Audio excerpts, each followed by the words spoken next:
नमस्कार दोस्तों, स्वागत है फिर से एक नई वीडियो में। दोस्तों, अगर आप हमसे जुड़े हैं, हमारे चैनल को सब्सक्राइब किए हैं, तो बिल्कुल आपको पता होगा कि हम अंकित भाटी सर की जो यूपी पुलिस के लिए यूपी स्पेशल बुक आई है जीके के लिए, उस बुक को हम सॉल्व कर रहे हैं दोस्तों। तो बात करें, इससे पहले हमने कई वीडियो अपलोड कर दिया है। अगर आप उसको नहीं देखें तो आपको डिस्क्रिप्शन में लिंक मिल जाएगा, आप वहां से जाके देख सकते हैं। अगर बात करते हैं इस बुक का पीडीएफ डाउनलोड करना चाहते हैं तो डिस्क्रिप्शन में टेलीग्राम चैनल का लिंक दिया गया है, आप वहां से जाके पीडीएफ को डाउनलोड कर सकते हैं। ठीक है दोस्तों, बात करें तो आज का हमारा जो टॉपिक है उत्तर प्रदेश के प्रमुख व्यक्ति देखेंगे। ठीक है, इससे पहले का जो 12 वीडियो है सभी अपलोड किया गया है, आप चैनल के प्लेलिस्ट में जाइए, वहां से आप हर एक वीडियो को देख सकते हैं। ठीक है दोस्तों, तो आज का हमारा जो टॉपिक रहेगा उत्तर प्रदेश के प्रमुख व्यक्ति रहेंगे। ठीक है, तो चलिए हम प्रश्न शुरू करते हैं दोस्तों। तो आज का पहला प्रश्न दोस्तों आपसे पूछा जा रहा है कि अमीर खुसरो ने किसके विकास में अग्रगामी भूमिका निभाई थी? किस भाषा में? ब्रजभाषा, अवधी, खड़ी बोली, भोजपुरी। तो अमीर खुसरो की बात की जा रही है दोस्तों, तो अमीर खुसरो जो है खड़ी बोली के विकास में भूमिका निभाई थी। ठीक है, ऑप्शन क्या हो जाएगा? सी वाला यहाँ बिल्कुल सही होगा। चलिए दूसरा प्रश्न आपके सामने है, इसमें पूछा गया है कि निम्नलिखित में से किसे तोता ए हिंद के नाम से पुकारा जाता था? तोता ए हिंद के नाम से किसे पुकारा जाता है दोस्तों? अमीर खुसरो को, मोहम्मद बिन तुगलक, मलिक मोहम्मद जैसी, शेर शाह सूरी को। तो तोता ए हिंद के नाम से जाना जाता है दोस्तों अमीर खुसरो को, जो है तोता ए हिंद भी कहा जाता है। ठीक है, चलिए अगला प्रश्न आपसे पूछा गया है कि निजामुद्दीन औलिया का जन्म कहाँ हुआ था? निजामुद्दीन औलिया का जन्म कहाँ हुआ था? कन्नौज में, फर्रुखाबाद में, जालौन में या फिर बदायूं में? तो आप कहेंगे जो निजामुद्दीन औलिया का जन्म हुआ था वह बदायूं में हुआ था। ऑप्शन डी वाला यहाँ बिल्कुल सही होगा।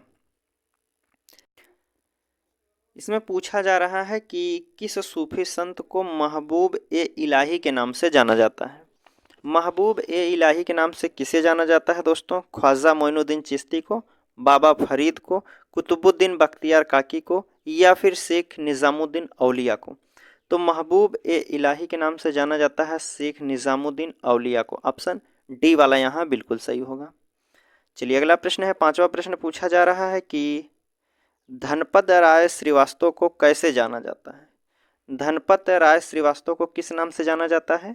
तो आप कहेंगे मुंशी प्रेमचंद का नाम जो है धनपत राय है। ठीक है, मुंशी प्रेमचंद का नाम जो है धनपत राय भी है। चलिए अगले प्रश्न की बात करते हैं। इसमें पूछा जा रहा है कि भारत भारती रचना है, भारत भारती किसकी रचना है? धर्मवीर भारती की, नरेंद्र मेहता की, मैथिली शरण गुप्त की या गोपाल शरण सिंह नेपाली की है? तो आप कहेंगे भारत भारती जो रचना है यह मैथिली शरण गुप्त की है। ऑप्शन क्या हो जाएगा? सी वाला यहाँ बिल्कुल सही होगा। चलिए सातवां प्रश्न आपसे पूछा जा रहा है कि लीलावती का फारसी अनुवाद किसने किया था? लीलावती का फारसी में अनुवाद कौन व्यक्ति किया था? दारा शिकोह, बदायूनी, अबुल फजल या फिर फैजी ने किया था? तो लीलावती का जो फारसी में अनुवाद करने वाला व्यक्ति है यह फैजी है। ऑप्शन क्या हो जाएगा? डी वाला यहाँ बिल्कुल सही हो जाएगा। पूछा जा रहा है बीरबल का जन्म किस जनपद में हुआ था? बीरबल का जन्म जो हुआ था वह कहाँ हुआ था? जालौन में, मेरठ में, बागपत या फिर बुलंदशहर में? तो बीरबल का पूछा गया है, तो बीरबल का जो जन्म हुआ था दोस्तों यह जालौन में हुआ था। ऑप्शन ए वाला यहाँ बिल्कुल सही होगा। चलिए 9 नंबर का प्रश्न आपसे पूछा जा रहा है कि बनारस हिंदू विश्वविद्यालय की स्थापना किसने की थी? बनारस विश्वविद्यालय की स्थापना कौन व्यक्ति किए थे? तो आप कहेंगे बनारस विश्वविद्यालय की स्थापना होती है 1916 में पंडित मदन मोहन मालवीय के द्वारा। ठीक है, कब हुई थी? तो आप कहेंगे 1916 में हुई थी। ठीक है, चलिए अगले प्रश्न की बात कर लेते हैं। 10 नंबर का प्रश्न आपसे पूछा जा रहा है शबद किसकी प्रसिद्ध कृति है? शबद किसकी है दोस्तों? शबद के साथ साथ आपकी साखी है, साखी, शबद, रामायणी, बीजक। बताइए किसकी कृति है दोस्तों? सूरदास की है, तुलसीदास की, कबीरदास की या फिर विद्याधर की है? तो आप कहेंगे साखी शबद रामायणी जो है यह कबीरदास की कृति है। ठीक है, किसकी है? कबीरदास की। ऑप्शन सी वाला यहाँ बिल्कुल सही होगा। पूछा गया है टोडरमल किससे संबंधित थे? टोडरमल जो थे किससे संबंधित थे? संगीत से, साहित्य से, भू राजस्व सुधार से या फिर कानून से? तो आप कहेंगे टोडरमल जो संबंधित थे भू राजस्व सुधार से संबंधित थे। ऑप्शन सी वाला यहाँ बिल्कुल सही होगा। पूछा जा रहा है कि रानी लक्ष्मीबाई का विवाह झांसी के निम्नलिखित में से किस राजा से हुआ था? रानी लक्ष्मीबाई का जो विवाह हुआ था किस व्यक्ति से हुआ है, यह हमसे पूछा गया है। शिवराव से है, दामोदर राव, बाजीराव द्वितीय से या फिर गंगाधर राव से हुआ था? तो आप कहेंगे महारानी लक्ष्मीबाई का जो विवाह हुआ था गंगाधर राव से हुआ था। ऑप्शन डी वाला यहाँ बिल्कुल सही हो जाएगा। पूछा गया 13 नंबर के प्रश्न में बेगम हजरत महल भारत के निम्नलिखित में से किस विद्रोह से संबंधित है? बेगम हजरत महल जो है भारत के किस विद्रोह से संबंधित है? तो आप कहेंगे जो बेगम हजरत महल है यह आपके संबंधित है सिपाही विद्रोह से 1857 की जो क्रांति हुई थी। ठीक है, और बेगम हजरत महल, चलिए अगला प्रश्न ही है वही पूछा गया है कि बेगम हजरत महल 1857 के विद्रोह का नेतृत्व किस शहर से की थी? जो बेगम हजरत महल है 1857 की क्रांति में कहाँ से नेतृत्व कर रही थी? इलाहाबाद से, लखनऊ से, वाराणसी से या फिर कन्नौज से? तो बेगम हजरत महल की बात की जा रही है तो आप कहेंगे लखनऊ से नेतृत्व की थी 1857 की क्रांति का। ठीक है, पूछा गया है कि कानपुर में 1857 के विद्रोह का नेतृत्व किसने किया था? ऑप्शन में दिया गया है अबुल अली खान थे, रानी लक्ष्मीबाई, बख्तियार खान थे या फिर नाना साहब थे? तो आप कहेंगे नाना साहब थे। 1857 की क्रांति का जो कानपुर से नेतृत्व किए थे वह नाना साहब थे। चलिए अगले प्रश्न की बात करते हैं।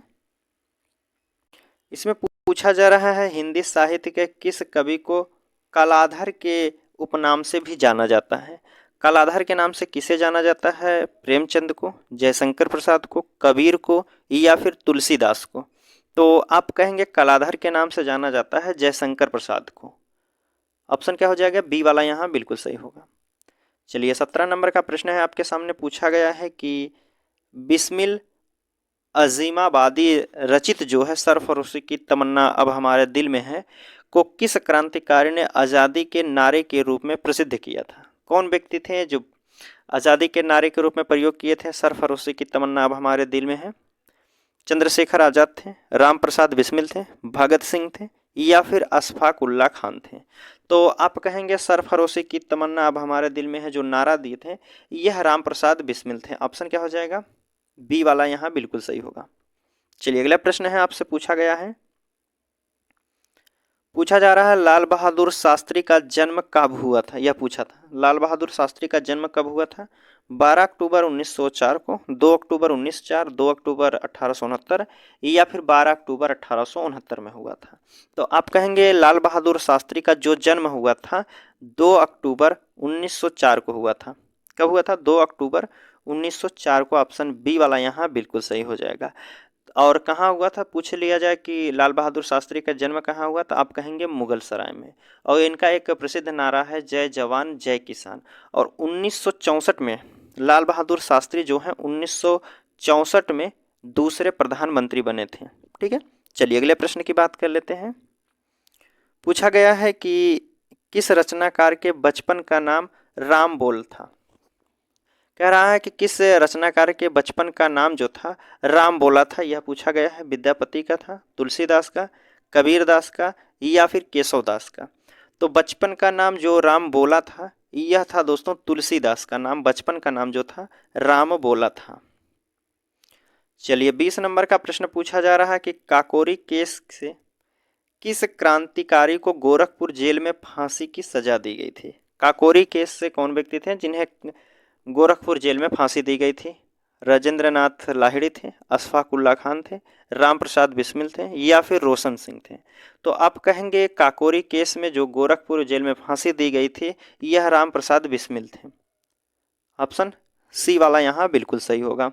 चलिए 21 नंबर का प्रश्न आपसे पूछा गया है, किस संत को रामायण के लेखक वाल्मीकि का अवतार माना जाता है? किस व्यक्ति को माना जाता है दोस्तों? गोस्वामी तुलसीदास को, रामानंद को या फिर संत रविदास को, स्वामी करपात्री को कहा जाता है? तो आप कहेंगे रामायण के लेखक वाल्मीकि का अवतार जो माना जाता है यह गोस्वामी तुलसीदास को माना जाता है। ऑप्शन क्या हो जाएगा? ए वाला यहाँ बिल्कुल सही हो जाएगा। चलिए अगला प्रश्न देखते हैं, और आज का लास्ट प्रश्न है दोस्तों। इसमें पूछा गया है, निम्नलिखित में से कौन सी प्रेमचंद की कृति नहीं है? प्रेमचंद की कौन सी कृति नहीं है? कर्मभूमि है, मानसरोवर, शतरंज के खिलाड़ी या मैला आंचल। तो इनमें से कौन सा नहीं है मुंशी प्रेमचंद का? तो आप कहेंगे मैला आंचल जो है यह मुंशी प्रेमचंद की नहीं है कृति, यह फणीश्वर नाथ रेणु की है। ठीक है, तो दोस्तों आज का प्रश्न जो है हमारा यहीं समाप्त होता हुआ। आज का स्कोर आपका कितना रहा आप कमेंट करके ज़रूर बताइएगा दोस्तों। चलिए मिलते हैं आपसे अगले वीडियो में, तब तक के लिए धन्यवाद।